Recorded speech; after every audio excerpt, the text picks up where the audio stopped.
कितना टाइम लगता है एयरपोर्ट के लिए? 1 घंटा तो बता रहा हूँ. 1 घंटा चालतंय. 8:30ला पाहिजे आपण तिथे.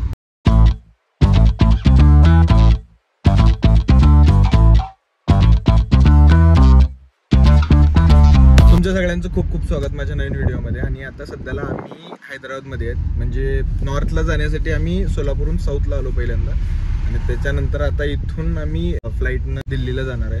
Okay, so this is my first time I am travelling by plane. हे मी मराठीतून म्हणू शकतो की ही माझी पहिली वेळ आहे मी फ्लाईटनं प्रवास करणार आहे. फ्लाईट मराठीत विमानानं प्रवास करणार आहे. विमान असते काय? मग काय कटला काय असतं? अरे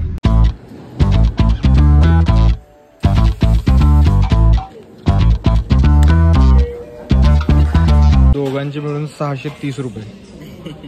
आणि कशात दिलंय तुला? कशात टोपल्यात दिलंय?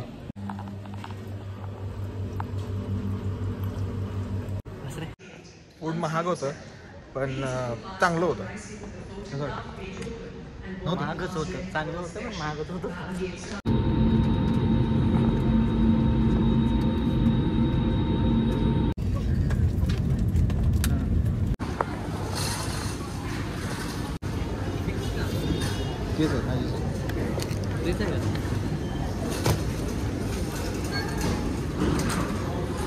तुझी अजून आलं नाही?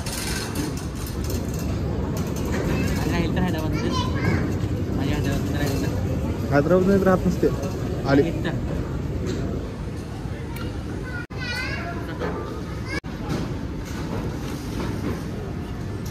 आतापर्यंतचा अपडेट असा आहे की आम्ही हैदराबादवरून निघालो, दिल्लीमध्ये आलो. आता दिल्लीमध्ये येऊन करायचं काय तर फायनल झालं की वृंदावनला जायचं आहे. गर्दी तर असणारच आहे पण ठीक आहे, वृंदावनला जाऊ. आणि वृंदावनमध्ये जितके दिवस राहू वाटतं तितके दिवस राहणार आहे आणि त्यानंतर मग ठरवणार आहे की तिथून पुढे कसं जायचं आहे. तर सध्याला आम्ही दिल्ली एअरपोर्ट टर्मिनल 2ला आहे आणि आता तिथून आम्ही ओला कॅब बुक केली आणि काश्मीरी गेटला जातो आहे. पुढे ठेव पुढे.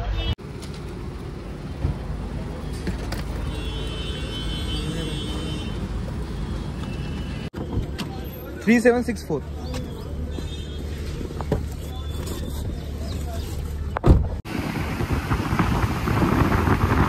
मागचे अर्धा तास झालं मी दिल्लीमधून फिरतोय आणि I have to tell you guys that I am in love with this roads. इतके भारी रोड आहेत, म्हणजे रोड तर आहेतच आहेत परंतु त्याला एक इतिहास आहे. आणि इथं आता सध्याला मी पार्लमेंटच्या एरियामध्ये इथले जे रोड्स आहेत आणि त्याची वाईब येते कारण दोन्ही साईडनं झाडं आहेत. नॉट ओनली रोड्स, म्हणजे रोडची क्वालिटी चांगली आहे असं नाही पण इथली जी वाईब यायला लागली आहे, फील यायला लागलं आहे, ते रॉयलनेस असं मला फील व्हायला लागलं आहे. तुला फील व्हायला लागलं? झाडं फुलं हे बस.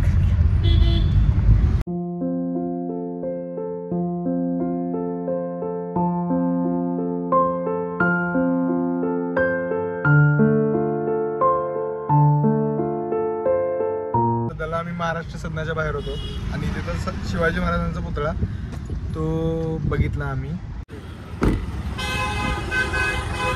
हे सगळे ऑटोवाले इथं दाल चावल खायलाच थांबतात. आपण तोपर्यंत महाराष्ट्र सदन बघून या. तर सध्याला आता आम्ही महाराष्ट्र सदनमध्ये आलो आहे. ते आम्हाला सिक्युरिटी गार्ड विचारले बाहेर की तुम्ही कुठले आहेत. ते पण महाराष्ट्रीयनच आहेत, नाशिकचे होते. तर त्यांनी आम्हाला आतमध्ये सोडलं आमची ID बघून.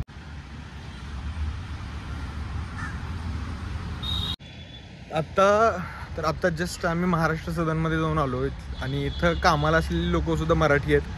आणि त्यांनी मला माझं ID कार्ड विचारलं की तुम्ही कुठले आहेत आणि त्यावरून त्यांनी मला नंतर आतमध्ये सोडलं. आतमध्ये कॅन्टीन पण आहे, तिथं तुम्ही जेवण करू शकता. आता आतमध्ये कसं सिस्टीम आहे ते मी अजून बघितलं नाही आहे पण मी 2-3 दिवसानंतर परत दिल्लीत येणार आहे आणि त्यावेळेस आल्यानंतर मी पूर्ण आतमध्ये जाऊन पूर्ण महाराष्ट्र सदन बघेन. आम्ही आमच्या बॅगा जे आहेत ते टॅक्सीमध्येच ठेवल्या होत्या. आम्हाला ते गडबड होती की तो कुठेतरी निघून जाईल, त्यामुळे आम्ही लवकर निघून आलो. तो इथं जेवण करण्यासाठी थांबला आहे, जेवणाचा टाईम झाला आहे. आम्ही पण त्याला म्हटलं की तू जेवण करून घे.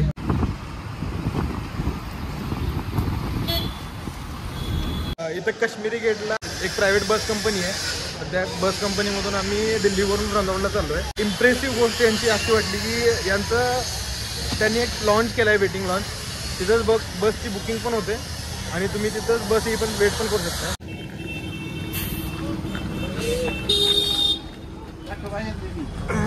चलो चलो चलो चलो.